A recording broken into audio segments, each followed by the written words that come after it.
राहुल गांधी के बारे में पिछले एक पखवाड़े से जो एक कोर्ट का निर्णय आया उसके ऊपर बात चली हुई है। तो ऐसे बहुत सारे सांसद हैं जिनको सजा हुई है और उनकी जो है ना उनसे बंगले खाली कराए गए हैं, ना उनसे उनके जो सांसद सजा खत्म हुई। ये एकदम उनको टारगेट करने का निर्णय केंद्र सरकार के इशारे पे हुआ और उसमें एक दिन पहले निर्णय आता है, दूसरे दिन उनको नोटिस दे दिया जाता है कि उनका जो बंगला उसको खाली कर दिया जाए।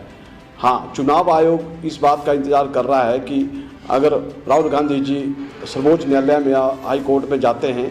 तो उसके बाद निर्णय बदलता है तो वहाँ का जो सीट उनकी केरला में उसको निरस्त करके वहाँ जो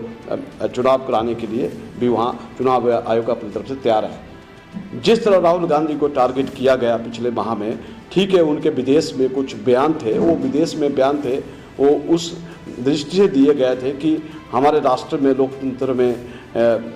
गिरावट आई है और यहाँ का जो सिस्टम है, सरकारी मशीनरियाँ हैं, वो केंद्र सरकार के इशारे पे चल रही है।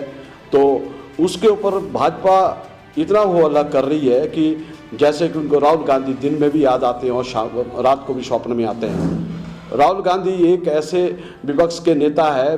जो एक सांसद के रूप में काम कर रहे हैं। वो हर मुद्दे पर, चाहे अदानी है, चाहे अंबानी है, चाहे हमारे राष्ट्र की आर्थिक नीति है, चाहे हमारी विदेश नीति है, उस पर बात कर रहे हैं। अभी हाल ही में उन्होंने 3500 किलोमीटर के लगभग जो यात्रा की, उसमें वो जगह जगह लोगों से मिले, उसमें कई मुद्दे उन्होंने उठाए। तो भाजपा की जो केंद्र सरकार है उनको एक ही बात का डर लग रहा है कि राहुल गांधी कहीं आने वाले 2024 के लिए विपक्ष के चेहरा ना बने, इसलिए उनको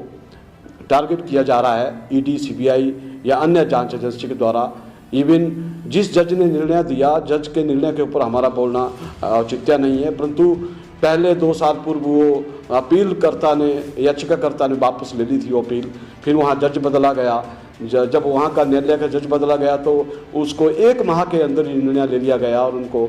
2 वर्ष की सज़ा दी गई, जो कि नियम के अनुसार नहीं होती है, क्योंकि अधिक सज़ा जो उसमें 6 माह की होती है। तो 2 वर्ष की सज़ा इसलिए दे दी गई कि राहुल गांधी के ऊपर की उनकी सदस्यता खत्म हो और जो है वो सिर्फ एक राजनीतिक वेंडेटा के हिसाब से उनके खिलाफ षड्यंत्र रचा गया। और कांग्रेस इस मुद्दे को लेकर के 2024 के चुनाव तक हम जनता के बीच में जाएंगे। राजीव गांधी पंचायती राज संगठन हिमाचल प्रदेश में जो हमारे हर जिले में हमारी मीटिंगें होगी, बैठकें होगी, हमारी प्रेस कॉन्फ्रेंस होगी और इस मुद्दे को हम 2024 तक जो है लगातार जनता के बीच में ले जाएंगे। और जनता के बीच में राहुल गांधी या कांग्रेस के या विपक्ष के नेताओं के साथ जो